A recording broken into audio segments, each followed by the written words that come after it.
BIP Visualized, and we are back doing another episode of making a visual BIP live together. And in this video, I really want to do a back to school behavior plan. Since I know many of you are back to school, I'm based in Los Angeles, and LAUSD, the big school district here that I'm honored to work closely with, they just started back to school on Monday. Hello everyone joining in. Nice to see some familiar faces. So we're going to do a back to school behavior plan today. So I wanted to give a little bit of a scenario and then have you guys help me figure out the details, so that way we're going to make this behavior plan together. Okay, so I was thinking about a scenario where it's the start of school, the student has a history of having challenging behaviors at the start of the school year. We think it's because that they typically don't really like new experiences, new classrooms, new teachers. That's a lot of new things all at once, which can be really scary and distressing for many students. So before jumping in to what the behavior is and getting started making our behavior plan, what do you think is the function of that scenario? So I'll say the scenario again. So the scenario is a student who's engaging in challenging behaviors at the start of the school year really a lot, because there's a lot of new things happening that are quite aversive. New classrooms, new teacher, new friends, new routines, and that can be really overwhelming and cause challenging behaviors. What do you think the function of that behavior is? This one's maybe a tricky one. All right, somebody put avoidance, which actually that brings up a really good topic of the difference between escape and avoidance. So maybe you already know this. This was like such a light bulb moment for me when I learned this. So escape is the name of the function, but actually there is a slight difference between escape and avoidance. Escape means that you're already in a situation that you don't like, and so now you're going to do something to try to get out of it. Avoidance is, I know that there's an upcoming situation that I don't like, so I'm going to do something to avoid that situation and never come in contact with it at all. So in this situation, in this scenario, our student is probably coming to school, since in most countries that is a legal requirement. So I would say that this would be escape. There absolutely could be behavior plans made for avoidance, where students are staying at home, they're really struggling with getting to school. That would be more like avoidance. So for this one, we're going to do escape. They're at school, but they're engaging in challenging behaviors. So what behavior do we want to make our behavior plan for today? I'll let you guys choose. I'm going to flip you around, start sharing my screen, and we're going to get on BIP Visualized together. So you tell me in the chat, what behavior do we want for this student to be engaging in?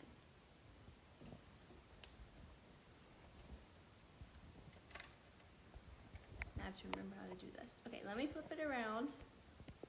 I've been on vacation, I forgot everything. Okay, can you guys see this regular, or is it backwards? As I put it in. Let me know if you can see this okay. I see somebody suggesting elopement in the halls. Elopement again means running away. Regular, okay, good, thank you guys. Okay, so we have elopement. Any other suggestions for the behavior? I'm gonna go ahead and click on create a new BIP.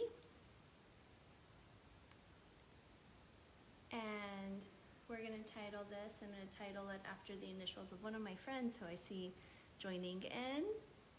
And we'll just stick with elopement, because I saw that one come in. Okay, so here at the top, something that's specific for BIP Visualized is we added this section in, when to implement this BIP. So this is to really guide the team in knowing when we want them to use these strategies. So of course we want the team to use the strategies all day, every day, but also that's not really feasible, especially in a classroom. So what is the most important time that I really want these teachers or these school staff to really be emphasizing the use of these strategies? I'm going to put here for this student really focusing at the start of the school day. So that way we can really put some strategies in for setting them up for success, and maybe even throughout the day as well. But we really want to emphasize, if they're going to do the strategies, they have limited time, really focusing on starting the school day off with a really positive note. I just did a post about this if you want to check that out. Okay, so now that we have our scenario, we know our function. I'm going to go ahead and click on Behavior Overview. Our target behavior is elopement. Here's where you would write out the whole operational definition. I'm not going to do that today. We decided that's escape, and we can put the baseline data. I'm going to put 5 times per day. Okay, back to BIP. So I usually start with teaching. When you have the 4 sections of the behavior plan, I usually start here with thinking about what's the replacement behavior, and then immediately thinking about how can I teach that. But I actually want to start with this one. I'm going to start with prevent, because with this scenario of this student really having this aversiveness, this distress around coming to school, I'm really thinking this behavior plan should be heavily focused on preventative strategies to help set them up with a calm, safe space and trusting relationships at school. So I know I want to put in building rapport strategy. So I'm over here on the search bar, and I'm going to drop in building rapport onto the prevent section. And you can see, if you click on any of the strategies, the full step-by-step strategy from our books comes up. And you can also edit it here. So I'm not going to edit all the details of all of them for time, but here's where you would individualize this to describe what does building rapport look like for this specific student. I saw a comment come in saying somebody just started their master's in ABA and they're so excited to be here and learn. Congratulations and welcome to our field. Okay, so we definitely want to do building rapport. I know that I also want to add in classroom setup, and then I would love if you guys would share ideas if you have any other preventative strategies in mind for this scenario. So for those that were just coming in this scenario, we have a student who's eloping.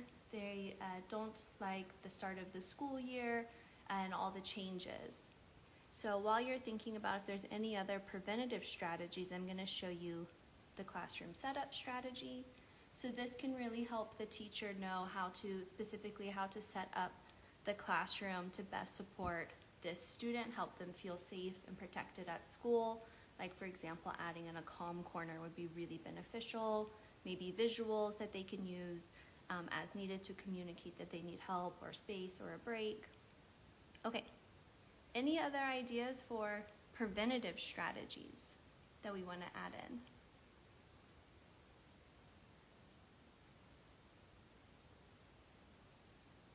If we're not sure, I'll show you a little way to get some inspiration. We can just type in prevent, and now I can see all of the strategies that are labeled prevent. Better way to say no, that's about tolerating no, that doesn't really apply. Break tickets, building rapport we already have, choices. These are more related to tasks, easy, easy, hard. I think, scheduled breaks. This one could be a really good one. So for scheduled breaks, maybe you also know this as non-contingent reinforcement. So here we're scheduling times during the day, maybe for this student that they could benefit from having scheduled calm breaks, for example, or scheduled breaks for connections. I think that would be a really good one. I'm going to add that in. Okay, that's good for our preventative strategies. We don't want to overwhelm the team.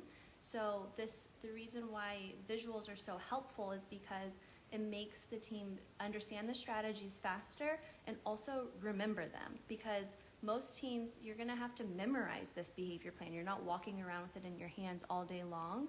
So we want to keep the strategies. It's better to have less but high quality than quantity. Okay, we finished with prevention. So now for teach, we're going to come back up to our teaching strategy. What skill do you think would be beneficial for this student? Our student is struggling with new changes, like the start of the school year, they're eloping. What skill do you think we could teach them?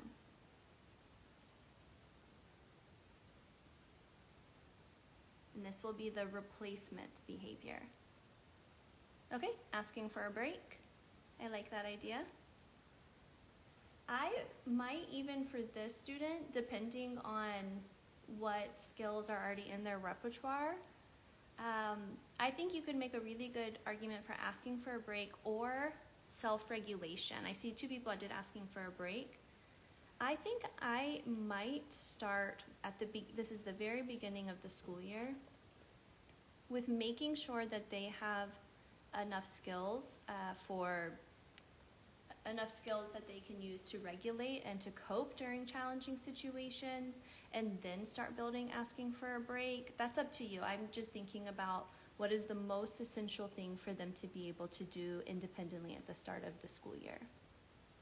Okay, so I'm looking for self-regulation. Here it is. So this strategy, I'm going to normalize self-regulation. I'm going to teach it to the class, and then help the students throughout the day when they're using it or when they need a little bit of reminders of how to use it. And somebody put in the chat, break can be hard to come back from, I'm seeing in the beginning. Yeah, I totally agree. I think a lot of times we just jump to choosing asking for a break, but the student does not want to be in this class right away. So they could just say, I want a break, and then all day long they're out of the class.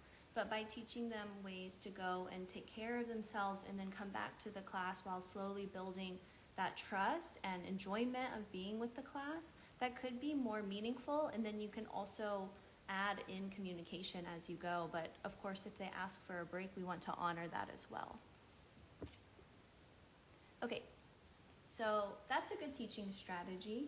So let's think about, we're on the reinforcement section now over here. Because it's the start of the year, it's really essential for teachers and school-based service providers to be building that positive rapport and a trusting relationship. So I think the student would really benefit from a check-in, check-out. Have you heard of check-in, check-out? You can say in the chat. I love this strategy. Check-in, check-out. I'll show it to you briefly if you're unfamiliar. So for check-in, check-out, it's an individualized strategy. You set expectations, usually about 3 expectations. You set a schedule for how often you're going to be meeting one-on-one with the student.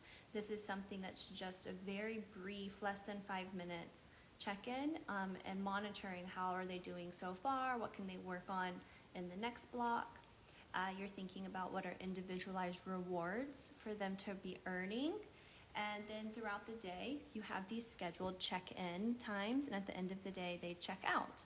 And if they've earned enough points, that's kind of combined with a point system, you can decide if you want to turn that into a reinforcement system, where at the end of the day, they earn a reward.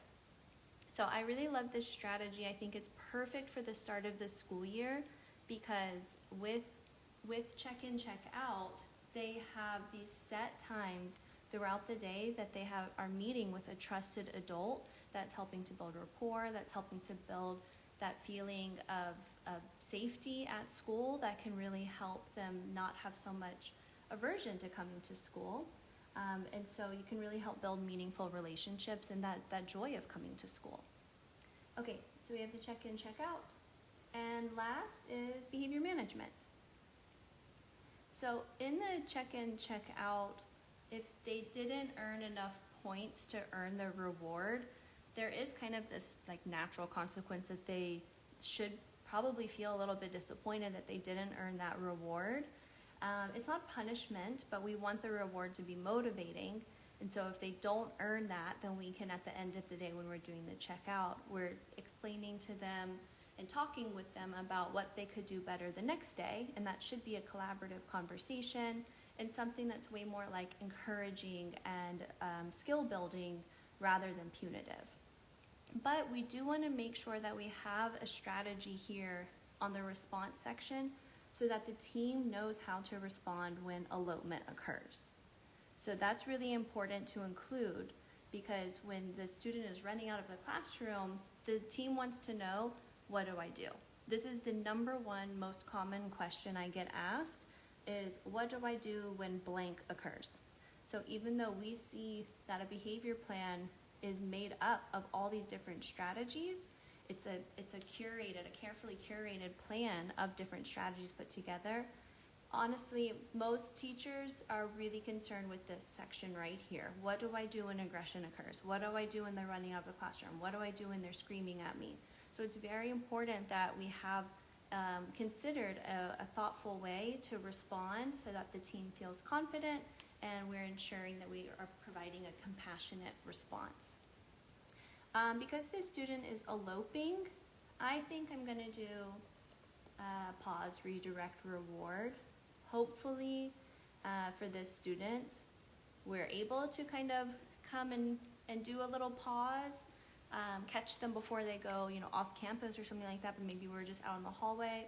Let's pause. We're going to address any immediate safety concerns, validate their emotions, model self-regulation and try to de-escalate, and then redirect them back to the class.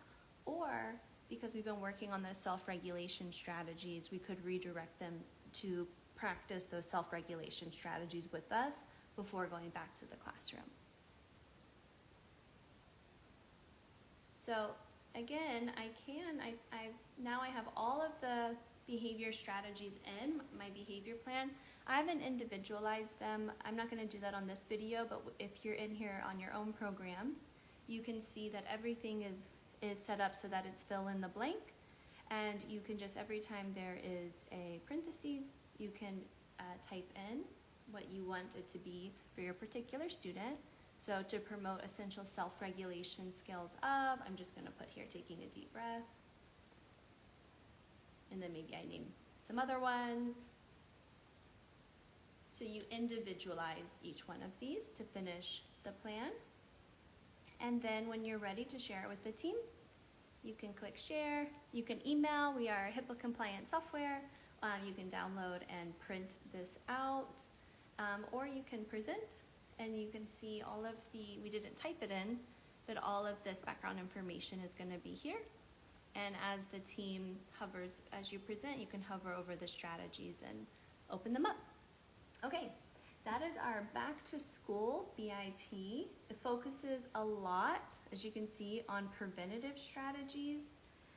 That's us to make sure that we're helping create a calm, safe environment and trusting relationship at school. If you want to get started creating your own visual BIPs, you can create an account for free at BIPVisualized.com. And just want to let you know, since you're on here, tomorrow we're going to be adding 6 new strategies to BIP Visualized, and we already have more than 20 visual strategies in progress that you'll be seeing over the next few weeks. So we'll always be adding new content here and new resources here as well. And for all of those that are teachers or school-based service providers, happy start of the school year, and I'll see you next week. Bye.